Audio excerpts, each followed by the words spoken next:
Hi అండి, welcome back to Jessie cooking recipes. ఈరోజు మనం కోకోనట్ పుడ్డింగ్ చేద్దాం. ముందుగా ఒక ఫుల్ లేత కొబ్బరికాయ తీసుకొని ఇలా బ్రౌన్ పార్ట్ మొత్తం తీసేసుకోవాలి.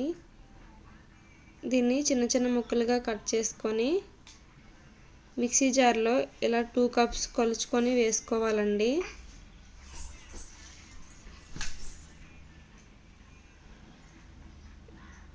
ఇలా 2 కప్స్ వేసుకున్న తర్వాత 1 కప్ వాటర్ యాడ్ చేసుకొని ఒకసారి మిక్సీ వేసుకుందాం.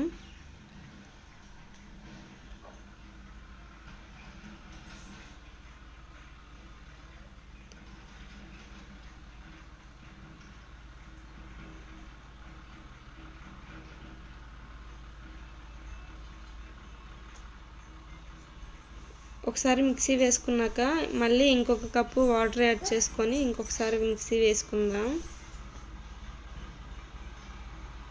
వేసుకున్న తర్వాత ఇలా స్ట్రైనర్లో వేసుకొని వడకట్టుకోవాలండి కొబ్బరి పాలన్నీ.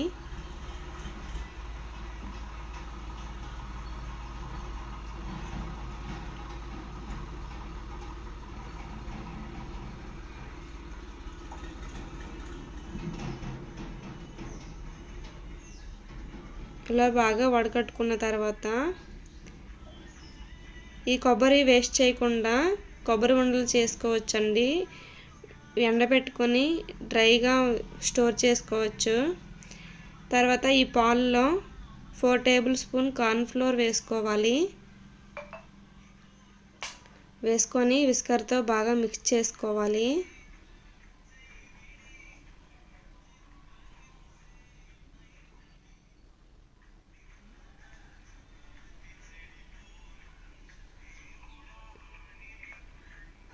ఇలా మిక్స్ చేసుకున్న తర్వాత స్టవ్ ఆన్ చేసి స్టవ్ మీద పెట్టుకుందాం.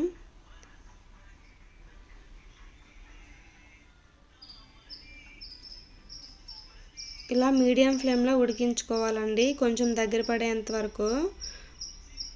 1/2 కప్పు షుగర్ వేసుకొని ఉడికించుకోవాలి.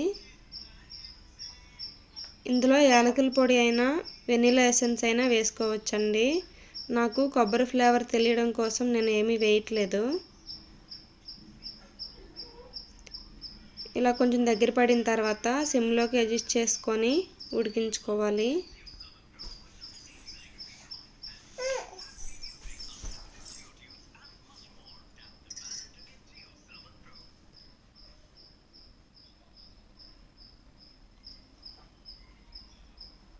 ఇలా దగ్గర పడిన తర్వాత ఒక బాక్స్ తీసుకొని స్టీల్ దాంట్లో వేసుకోవాలండి.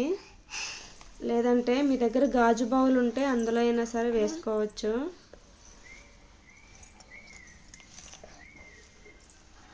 కన్సిస్టెన్సీ ఇలా ఉండాలండి. ఇలా వేసుకున్న తర్వాత 1 అవర్ ఇలాగే చల్లగైన తర్వాత ఫ్రిడ్జ్లో 1 అవర్ పెట్టుకోవాలి. పెట్టుకున్న తర్వాత చూడండి ఇలా ఈజీగా ఊడొచ్చేస్తుంది. చాలా బాగుంటుందండి, జెల్లీ జెల్లీగా స్మూత్గా చాలా బాగుంటుంది టేస్ట్. ఇప్పుడు దీన్ని ముక్కలుగా కట్ చేసుకుందాం. అంతేనండి, రెడీ అయిపోయింది. ఈ రెసిపీ మీకు నచ్చినట్టయితే నా ఛానల్ని లైక్ చేసి షేర్ చేసి సబ్స్క్రైబ్ చేయండి. Thank you for watching.